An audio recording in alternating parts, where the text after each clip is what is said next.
Amazon, why do you hate us so?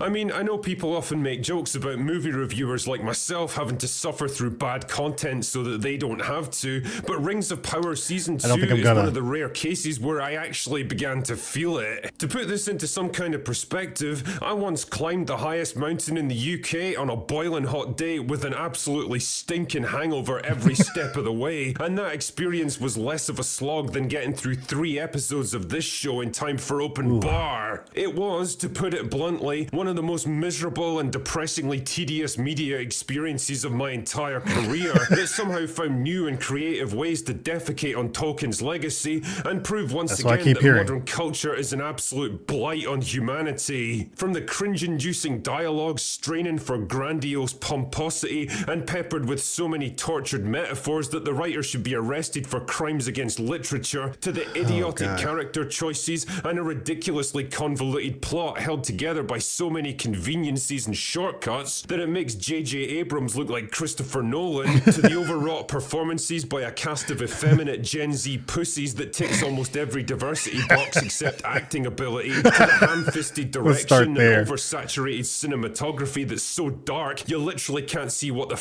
is even going on half the time. It all adds up to $1 billion slab of arse cancer that shames the legacy of Lord of the Rings and makes a complete mockery out of everything that Tolkien stood for. Put another way, the Rings of Power Season 2 sucks.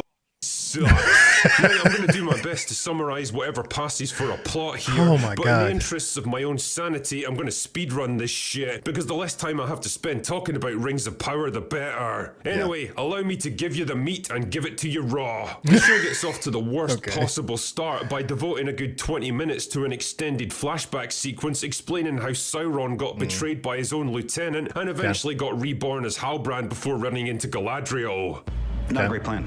Why are you wasting all this time by telling us stuff that we already know? Do you guys even understand what storytelling is? Or is this whole thing just an amusing little side project for you? Also, I love the idea that Sauron, a godlike being of unimaginable power and influence, commanding armies numbering in the hundreds of thousands by the sheer force of his will, is reduced to this dork in a shitty wig trying to argue with a couple of dozen orcs in a cave somewhere. For a show that cost $1 billion, Rings of Power somehow manages to make everything that should be grand and epic feel small and cheap. I mean, do you really think an entity as powerful as Sauron would need to argue his case to get orcs to follow him? Anyway, they decide that they don't like him anymore, so they stab him to death, but then his blood turns into a flumpy black goo monster that eventually climbs out of the mountain and rolls down the side like a turd until it gets stuck in the wheels of someone's wagon before it eats them.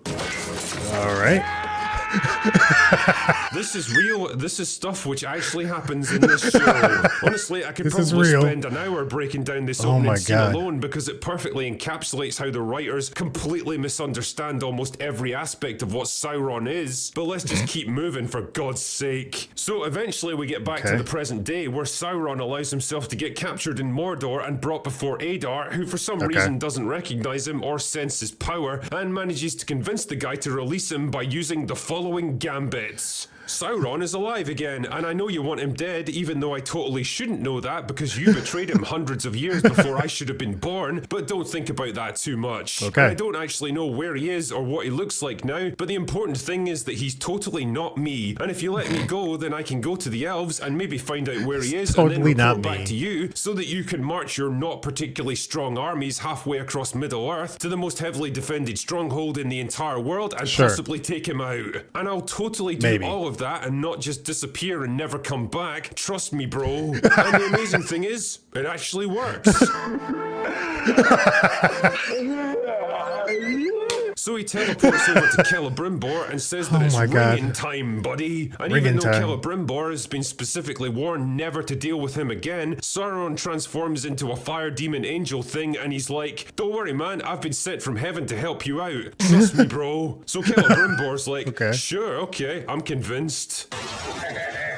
Meanwhile, Elrond steals the 3 elven rings that have already been made and decides to destroy them because they might be influenced by Sauron, but Doughboy here wants them anyway because he Doughboy. already wears more finger jewelry than your average gypsy taxi driver. So Elrond throws himself off a waterfall and magically survives so that the rest of the plot can happen. But then they catch him anyway and use the rings to bring the elf trees back to life or something. Then there's Gandalf and the not hobbits who are wandering through the desert looking for stars or something. None of them seem. And we found out who he was in season 1, right? Or do they try to like still make it a mystery, but you know that's who he is? Is that how it did it? I vaguely remember. Didn't know or care why they're in this show anyway, and frankly, neither do I. But I did kind of laugh when we get introduced to this doofus played by Kieran Hines. Literally, this was your one chance to introduce a racially diverse character and have it actually make sense in universe, and you chose possibly the whitest actor in the entire industry to play him. Oh, God. What is wrong with your brains? Like, do they just not operate like regular brains or what? Also, it's nice to see the real Grim Shady make a comeback because those guys totally weren't a laughingstock from the first season. Oh yeah, and Isildur is alive again because wow, it turns out that baiting the death of a major character that we know can't die yet wasn't the best way of sustaining dramatic tension. Neither was bringing back Don Lemonlass, who was a pointless character even in season 1 and hasn't changed much here. It did make me laugh though when they had to explain away the death of Bronwyn, even though she was totally alive and well at the end of season 1. Yeah, those orc arrows just take a while to kill you, I guess. Don't think about it too much. There's also a tedious storyline in Moria where the dwarves are running out of food, but they can't do anything about it until Durin and his father reconcile, but they won't because they're basically idiotic children now, I guess. And lastly, there's a growing power struggle in downtown Numenor where discount Karl Marx is trying to stage a coup against diverse female queen, and he's so smart about it that he literally talks openly about overthrowing her in the middle of a crowded tavern. Truly, it's the last thing they'd be expecting.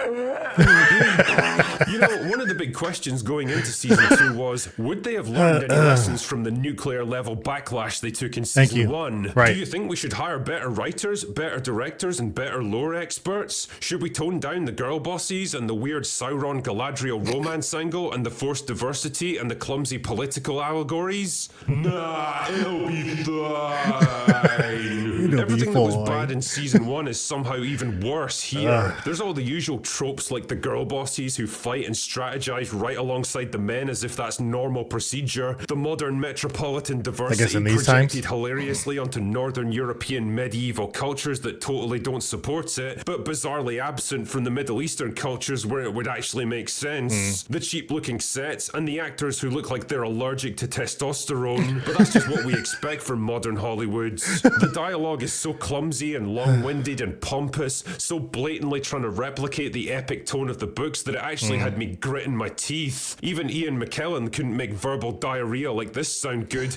and no offense to the actors, but they ain't exactly on Ian McKellen's level. In fact, no, all offense to them because they suck at their jobs. They've had like 2 years to up their game, and if anything, they come across as even worse than before. It's been 2 years? Characters range from idiotic to the point of actual medical retardation to making such insane leaps of logical deduction that it can only ever be in service of the plot. Writing sophisticated characters like elves is always going to be a challenge because each of them has got thousands of years of wisdom and experience to convey. And well, this show is proof that a character is only ever as smart as their writer, and that ain't much. Then there's the morality question. Season 1 had only a tenuous understanding of the morality of Tolkien's world, and that understanding seems to have completely vanished here. The show seems to want us to empathize with the orcs. I've been hearing about that too. Like there's some misunderstood oppressed minority and or there's something. like female orcs. There's literally a scene where an orc begs his commander not to send him off to war before hovering protectively over his orc wife and baby.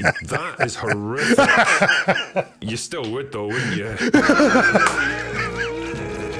I mean, do you not understand that orcs are not individuals in the sense that humans are? They're a force of nature. They're a blunt instrument to be wielded by evil. They don't care if they charge into battle they don't and even get care about it by the hundreds. They exist only for war. That's it. In the Two Towers, they get spawned into existence, have a helmet slapped onto their not head, even really and a sword born. thrust into their hand, and their first question is literally, what do you want me to kill and destroy? They don't have private lives, and you can't make me empathize with them. They are monsters. At this point, Tolkien must be spinning in his grave Monsters. so fast that you could hook him up to a dynamo Oh and my power God. the entire national grid with him. This show is quite simply an abomination, a ruined, corrupted form of entertainment, twisted and mutilated, lost beyond all hope of redemption. And if Amazon had any common only sense 3 episodes in. whatsoever, they would cast it into the fire, destroy it before it consumes us all.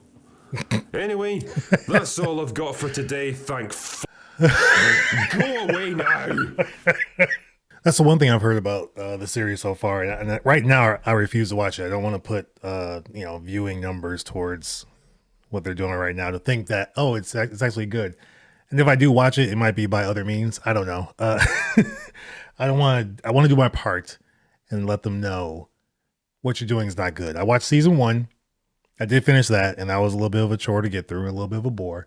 There were some aspects of it that were cool, but it was just some scenes that looked nice, but it's just the writing was just a little bit weird. The story was odd.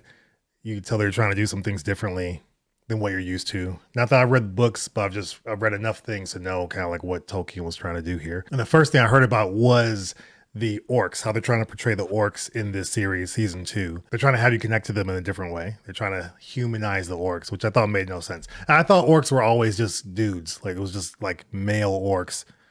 If you can even call them that. They're monsters, but I didn't think there was like a male-female dynamic to them. Weren't they once like elves or something, like or something where they got kind of tortured and changed up? But then there's also like different kinds of orcs, like Urukai, I think is how you say it. So I have a baseline understanding to a degree of how that works for them, but I didn't think they were like families and baby orcs and some good orcs. They're created to serve a master and to kill and destroy. And even when they're not under a master, they're still very violent in how they live their lives, whether it's with humans or elves or other, the dwarves, all that kind of stuff. So that was my understanding, but let me know if I'm wrong or if there is a situation where this makes sense, which based on all the things I'm hearing and saying, not just Critical Drinker, not just Nerdrotic, which I haven't watched his video yet, but all things I've been seeing and reading, this is the way it's been going of that's not how it works for the orcs. That's not the whole point of what's going on there. From a story perspective, I get it, because why wouldn't you try to have, a different view or perspective of this other group of people? So for a story, as far as a TV show or a movie, I get why they're trying to do it and why they think it makes sense, but it just doesn't work in this context of things. So that's kind of where I'm at. But let me know your thoughts though in the comments below. What do you think of the video from Critical Drinker? What did you think of the episodes if you've watched them? I'm not going to watch them for a long time. That's just the way I'm going to go with this for now. So I'm going to kind of do my part for the moment. I know they'll probably still take that and track it and be like, oh, people are watching it later, whatever. I don't want to go right now, because like right now is the time that they want people to watch and to get those numbers and all that kind of stuff. So we'll see how it goes. I don't even know how many seasons they're trying to make of this. That's the other part too. Like how long do they want this to go? Season 1 was already a little bit boring. And I remember different aspects of it, but I forgot it was actually 2 years ago. I feel like it just happened. But kudos to them for, doing a season 2, what seemed relatively quickly. I wasn't waiting for it, so maybe that's why it went by quick. Where other shows, it seems like it takes forever. But those two years went by relatively fast. But again, your thoughts in the comments below. Let me know what you think. Funny Critical Drinker video, as always. But if you have other videos you'd like me to react to, let me know in the comments below. I'll check them out. Other than that, thanks so much for checking this out with me. Check out the description for information on the equipment I use if you're interested in that kind of stuff. And as always, I will see you guys on the next video. Take care.